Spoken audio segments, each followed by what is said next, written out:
പഞ്ചാഗ്നി പുത്തൻ പ്രമോല് ഭയങ്കരമായിട്ടുള്ള നിമിഷങ്ങൾ തന്നെയായിട്ട് വരാൻ പോകുന്നത്. നമ്മുടെ ജീവൻ തോമസ് സാറിനെ കണ്ട് നമ്മുടെ അഖിലയും അനഘയും ആ ഒരു വിഷ്വൽസ് ഇവരുടെ വീഡിയോ പകർത്തി എന്നാണല്ലോ പറയുന്നത്. ഡ്രസ്സൊക്കെ മാറിയിരുന്ന ആ ഒരു വീഡിയോ നമ്മുടെ അനഘ പോയി ചോദിക്കുന്നുണ്ട്, മര്യാദയ്ക്ക് തന്റെ ഫോൺ തരുന്നതാണ് നല്ലത് എന്നൊക്കെ പറയുന്നുണ്ട്. കൂടെ അഖിലയും ഉണ്ട് കേട്ടോ.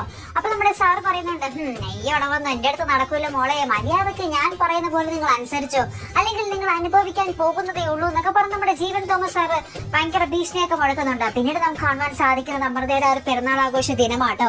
അവിടെ എല്ലാവരും നമ്മുടെ വിവേകും അനഘയും എല്ലാവരും ഭയങ്കര ഉടുത്തൊരുങ്ങിയൊക്കെ നിൽക്കുകയാണ്. അപ്പൊ നമ്മുടെ വിവേക് നമ്മുടെ ഗിഫ്റ്റ് ഒക്കെ ആയിട്ട് നിൽക്കുവാണ്.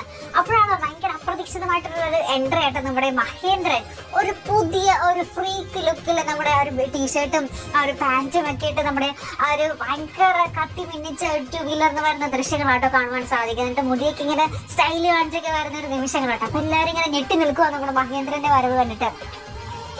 അതിന് പിന്നാലെ നമ്മുടെ ദിവ്യപ്രഭയും സുമേഷും കൂടി എത്തുന്നുണ്ട്. അപ്പൊ ദിവ്യപ്രഭ പറയുന്നുണ്ട്, സുമേഷ് വേഗം പോയിക്കോ, എന്നിട്ട് ആ ഒരു കേക്ക് ബോംബിന്റെ കാര്യം അത് സെറ്റാക്കി വെക്കുക എന്നൊക്കെ പറയുന്നുണ്ട്. അപ്പൊ നമ്മുടെ ദിവ്യപ്രഭയാണെങ്കിൽ എന്തൊക്കെയോ വേറെ പ്ലാനിങ്ങിലാണ്. അപ്പൊ നമ്മുടെ സുമേഷ് ഇവിടെ വന്നിട്ട് ഭയങ്കര അഭിനയാണ്. അമൃതയുടെ അടുത്ത് ഹാപ്പി ബർത്ത്ഡേ അമൃത എന്നൊക്കെ പറഞ്ഞ് നിൽക്കുന്നുണ്ട്. ആ കേക്കില് ആ ഒരു എന്താ പറയാ ഒരു തിരി ആ ഒരു ക്യാൻഡിൽ ഇങ്ങനെ കത്തിച്ച് വെച്ചിരിക്കുന്നതുമായിട്ട് ഇങ്ങനെ ഹൈലൈറ്റ് ചെയ്ത് നമുക്ക് പ്രൊമോന്റെ അവസാനം കാണുവാൻ സാധിക്കുന്നു. ഇനി എന്തൊക്കെ അപകടങ്ങളാകും ആ ഒരു അമൃതയുടെ പിറന്നാൾ ആഘോഷ ദിനത്തിൽ വരാൻ പോകുന്നത്. നമ്മുടെ കലാവധി അവിടെ ഫ്രൈഡ് റൈസില് കെമിക്കൽ ചേർക്കാൻ കൊടുത്തിരിക്കുന്നു.